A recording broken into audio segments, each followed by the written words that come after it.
मुंबई और दुबई के बीच समंदर के नीचे हाई स्पीड ट्रेन यात्रा का सपना अब हकीकत बनने के करीब है। ये एक हाई स्पीड रेल नेटवर्क होगा जो अरब सागर से गुजरकर भारत और यूएई को जोड़ेगा। प्लान ये है कि इंडिया और यूएई के बीच एक अंडर वाटर ट्रेन स्टार्ट की जाए। संयुक्त अरब अमीरात की एक company national adviser bureau limited ने ये आइडिया साल 2018 में पेश किया था। कंपनी चाहती है कि मुंबई से यूएई के फुजैरा शहर तक एक अंडर वाटर ट्रेन चलाई जाए। ये बताएं कि दुबई के प्रिंस इंडिया के अंदर क्या करने गए हैं। आप देखें कि सऊदी अरेबिया, ईरान, इराक तमाम इस्लामी ममालिक के साथ इंडिया ट्रेड भी कर रहा है और लेन देन के तमाम मामला चल रहे हैं। ये प्रस्तावित under water rail project Bharat और संयुक्त अरब अमीरात यानी यूएई के बीच एक क्रांतिकारी संपर्क स्थापित करेगा। मुंबई से दुबई अंडर वाटर ट्रेन शुरू होने जा रही है, जिसकी प्लानिंग स्टार्ट हुई थी 2018 में। हमदान जो कि डिफेंस मिनिस्टर हैं दुबई के, वो इंडिया विजिट करने के लिए गए। नरेंद्र मोदी ने स्पेशल उनका वार्म वेलकम किया। अगली 7 नस्लें भी वो भी इनके ऊपर, लेकिन वो होंडा भी पाकिस्तान का नहीं ना। हमारी बदकिस्मती तो ये है, पाकिस्तानी ब्रांड हो हमके कोई नहीं है तो पाकिस्तान नहीं है ना।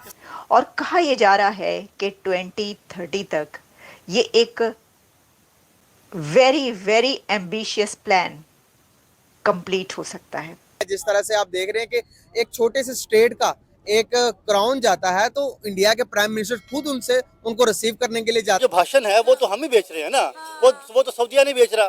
सऊदीया में आप देखें इतनी ओपन लिबरल इकोनॉमी कर दी है, इतना उन्होंने अपना सारे जो रिस्ट्रिक्शन थे, रिलीजियस रिस्ट्रिक्शन, वो खत्म कर दी हैं। और बड़े बड़े इंडिया के जितने भी मतलब आप कह लें कि बड़े बड़े जितने भी लीडर्स हैं सब उनके साथ मिल रहे हैं आके। तो इससे क्या वजूहत है कि क्यों इतनी तरजीह दी जा रही है दुबई को, मिडिल ईस्ट को? हमें मिडिल ईस्ट क्यों स्किप करता जा रहा है? नमस्ते दोस्तों, जैसा कि आपने देखा कि भारत और यूएई के बीच एक बहुत बड़ी डील फाइनल होने वाली है। यूएई के तरफ से तो एक तरह से ग्रीन सिग्नल मिल गया है। वहाँ के एक प्राइवेट कंपनी है NABL शायद, ठीक है, उन्होंने ये प्रपोजल रखा है। अब भारत को सिर्फ एक्सेप्ट करना है, यानी यूएई की तरफ से क्लियर है कि हमें ये प्रोजेक्ट करना है। प्रोजेक्ट दरअसल ये है कि अंडर वाटर एक ट्रेन दौड़ाना चाह रहा है यूएई, ताकि वो यहाँ से मतलब होता है ना प्रोडक्शन कर सके। प्रोडक्शन मतलब यहाँ, क्योंकि वहाँ पे पानी का बहुत ज़्यादा कमी है, ठीक है, वहाँ पे पानी पीने लायक वाला नहीं है, यानी खारा पानी है, उसी को प्योरीफाइड करता है फिर उसके बाद पीता है, तो उसमें बहुत ज़्यादा टाइम जाता है। इसीलिए ये ट्रेन चलाना चाह रहा है, क्योंकि यहाँ से दुबई पानी मंगाना चाहता है और वहाँ से जो उसका क्रूड ऑयल है यानी तेल है वो भारत आएगा। और बीच में उसमें क्या होगा कि आप सफ़र भी कर सकते हैं। $500 बिलियन इस प्रोजेक्ट की कॉस्ट बताई जा रही है, लेकिन ये प्रोजेक्ट करने में यूएई बहुत ज़्यादा इंटरेस्टेड है। आइए आपको बताते हैं कि ये क्या होने जा रहा है। एक बात तो आप जान लें कि अगर ये प्रोजेक्ट हो गया तो ये दुनिया भर को हैरान करके रख देगा। Mumbai to Dubai under water train, आप सोच सकते हैं कि ऐसा हो सकता है? एक तो इसको एम्बिशियस प्लान इसलिए कहा जा रहा है कि अंडर वाटर ट्रेन बनाना कोई आसान काम नहीं है। अंडर वाटर ट्रेन बनाने के लिए आपको समंदर भर भर के पैसा चाहिए, अगर ये कहीं तो गलत नहीं होगा। मिनिमम भी कह रहे हैं कि $500 बिलियन तो आप अलग निकाल कर रखते हैं, जो यूएई ने अलग निकाल कर रखती हैं। दुबई में पहले ही नहीं है। आप दुबई का भी गई हैं, आपने जाकर देखा वहाँ कितना कोई इस्लामी माहौल है, वहाँ शरीयत नाफज है कोई नहीं है। शरीयत नाफज ना, तो उनकी प्रायोरिटी इस्लाम है ही नहीं, या शरीयत नाफज करना नहीं है। उनका गोल जो है वो पॉलिटिकल इस्लाम नहीं है। उनका जो गोल है वो पर्टिकुलर इस चीज़ पे है कि they want to boost their economy, क्योंकि दुबई 20 सालों से टैक्स फ्री जोन है। तो कोई भी कंट्री जो है वो कितने को साल टैक्स फ्री जोन रह सकता है। तो at the end they have to put tax on their public on products, ताकि वो अपनी इकोनॉमी को सस्टेनेबल बनाएं। अभी दुबई की इकोनॉमी सस्टेनेबल तो है, लेकिन कोई भी वर्ल्ड इकोनॉमी जो है वो विदाउट रिसोर्सेज के सस्टेनेबल नहीं रह सकती जब तक टैक्सेशन ना करे। तो दुबई अब आहिस्ता आहिस्ता उस तरफ मूव अप होगा, इंडस्ट्री ज़्यादा लगाएगा। तो दुबई का वो जो प्रोडक्ट्स है वो चीज़ें जो है वो उस तरह अब मर्ज करेंगे कि वो अब अपनी इकोनॉमी को ज़्यादा सस्टेनेबल बनाएंगे। इकोनॉमिक्स है ये कि आप जो अमीर है आप कोशिश करते हो अमीर के साथ ताल्लुकात बनाए रखें। जो गरीब होता जाता है, ठीक है, आप उसको अवॉइड करते हैं। तो इंडिया के साथ आजकल हम देख रहे हैं, उनके डोनाल्ड ट्रंप देख लो, जब वो प्रेसिडेंट बनता है तो वो नरेंद्र मोदी उसके पास जाता है और उनके साथ अच्छी खासी बैठता है, मुलाकात होता है, ठीक है। और हमारे पाकिस्तान के तो उन्होंने अपने फॉरेन पॉलिसी में मतलब उन्होंने पाकिस्तान को शामिल भी नहीं किया। मतलब जब अमेरिका का प्रेसिडेंट बनता है तो अपना एक फॉरेन पॉलिसी इशू करता है कि जिसमें हमने इस मुल्क के साथ ऐसे करना है, इस मुल्क के साथ ऐसे ताल्लुकात रखने हैं। तो टॉप 20-30 इस तरह मुल्क होते हैं, तो उसमें पाकिस्तान का इस दफ़ा भी और पिछली दफ़ा बाइडेन एडमिनिस्ट्रेशन ने भी मतलब पाकिस्तान का नेम इसमें इंक्लूड नहीं किया था। और इंडिया को तो वो बड़ी प्रायोरिटी देते हैं। लेकिन क्योंकि यूएई इंटरेस्टेड है मुंबई को लिंक करने के लिए दुबई के साथ, क्यों?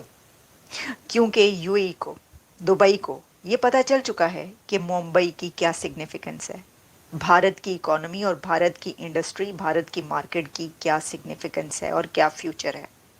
इसलिए दुबई और यूएई ये चाहते हैं कि वो एक अंडर वाटर ट्रेन ये प्रोजेक्ट स्टार्ट करें, जिसमें Mumbai to Dubai under water train travel 2 hours में कंप्लीट हो जाए। सिर्फ 2 घंटों के अंदर आप मुंबई से बैठेंगे और दुबई पहुंच जाएंगे और दुबई से बैठेंगे और मुंबई पहुंच जाएंगे। अब उसमें सबसे बड़ा बेनिफिट इंडिया का ये है कि इंडिया ने पिछले 20 से 25 सालों में अपनी आवाम को स्किल लेबर दी है। आपके वहाँ जो यूथ है वो अपने 12 ईयर एजुकेशन के बाद सबसे ज़्यादा स्किल लेबर आपको इंडिया में मिलती है। अब पाकिस्तान अगर चाहे भी कोई यहाँ पे अपनी लेबर को, अपनी कंपनीज को लेके आना, तो यहाँ पे लेबर कहाँ से मिलेगी? तो आपको सेकेंड ईयर के बाद टिकटॉकर ज़्यादा मिलते हैं, आपको रील्स बनाने वाले ज़्यादा मिलेंगे, आपको कोई ऐसा बच्चा नहीं मिलेगा जिसने आप इन्वेस्टमेंट की है, स्किल हासिल किया है किसी पर्टिकुलर फील्ड में। तो वहाँ से हम आइडिया लगा सकते हैं कि मतलब इंडिया जो इस टाइम पे ना, वो सिर्फ अपनी एक किस्म से ट्रेड नहीं बढ़ा रहा, अपनी तरक्की नहीं चाह रहा था, वो खुद को एज ए लीडर पेश कर रहा है। सबसे बड़ी बात तो ये है कि मतलब एक तो होता है कि आपको अपने ट्रेड, अपने डेवलपमेंट से काम है, वो खुद को अब चाइना और ब्राज़ील और अमेरिका या रशिया उन जैसे ना खुद को बना रहा है, ठीक है, ताकि उसका भी ना जो वर्ल्ड अफेयर्स है उनमें उसका ना अपना एक उसकी बातों का असर हो। 3 घंटे से ज़्यादा का है मुंबई टू दुबई, लेकिन अंडर वाटर ट्रेन के थ्रू ये हो जाएगा। लेकिन आप कहेंगे कि ये तो 1 घंटा, 1.5 घंटा, 2 घंटे कम हो जाएगा, ये तो ज़्यादा कम ना हुआ। आप ये नहीं जानते, एक तो ये कि ये भी बहुत ज़्यादा डिस्टेंस जो है ये कम होने वाली बात है कि आपका 1 से 1.5 घंटा, 2 घंटे बच जाएं अगर आपका ट्रैवल हाफ हो रहा है। लेकिन सबसे बड़ी बात इसके अंदर ये है कि अंडर वाटर यानी कि अंडर सी जो टनल्स बनाई जाएंगी, वो जिस तरह आप सी वर्ल्ड देखने जाते हैं वो नज़ारे आपको मिलेंगे। सॉफ्टवेयर में जब आपके पास स्किल ही नहीं है तो आपको मार्केट नहीं आएगी। इसमें ये मसला पाकिस्तान का नहीं है कि पाकिस्तान के लोगों में कोई बुराई है या मजहबी मुनाफत, इंडिया से ज़्यादा ये कम है। हमारा इशू ये है कि हमने अपने पब्लिक को, अपने यूथ को स्किल लेबर नहीं दी। इंडिया में इतनी ज़्यादा स्किल लेबर है, आप वहाँ पे वो कंपनीज मूव करेंगी सारी की सारी, और ये बेसिकली अमेरिका भी मूव करेगा। आप यूरोपियन कंपनीज भी देखेंगे वो चाइना से निकलेंगी और इंडिया में मूव करेगी। इंडिया नहीं है सर, आप देखें एप्पल, सैमसंग और जितने भी टेक जाइंट हैं वो चाइना को छोड़कर इंडिया मूव कर रहे हैं। टूरिज्म का दुनिया का सबसे बड़ा प्रोजेक्ट बनने जा रहा है मुंबई से दुबई का, तो उसका जो टाइमिंग है तकरीबन 2 घंटे में आप यहाँ से वहाँ पहुँच जाइएगा। और तो और इसका जो दूरी होता है वो तकरीबन 2000 किलोमीटर होता है। 2000 किलोमीटर आप मात्र 2 घंटे में पहुंच जाइएगा। ये एक बहुत बड़ा डील होने वाला है। इसमें बहुत ज़्यादा समझिए तो पैसा खर्च होगा, पैसा ही खर्च नहीं होगा बल्कि बहुत ज़्यादा खर्च होगा। और वहाँ का जो अंदर से एक तरह से नज़ारा होगा वो एकदम समझिए तो बहुत ज़्यादा शानदार होगा।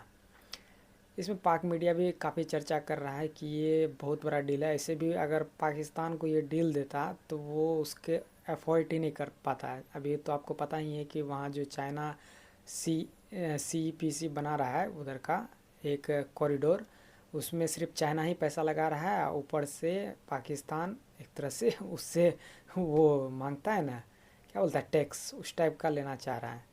तो भारत का एक बहुत बड़ा डील होगा अगर ये फाइनल हो जाता है। और ये 2030 तक में ये कंप्लीट होने का अगर फाइनल हो जाता है तो कंप्लीट 2030 तक में हो जाएगा। तो ये एक बहुत बड़ा अच्छा अपॉर्चुनिटी है। अब देखते हैं कब तक ये कंप्लीट होता है। तो कैसा लगा वीडियो आप कमेंट पे अपनी राय जरूर दीजिए और चैनल पर नए तो चैनल को सब्सक्राइब ज़रूर कर ले।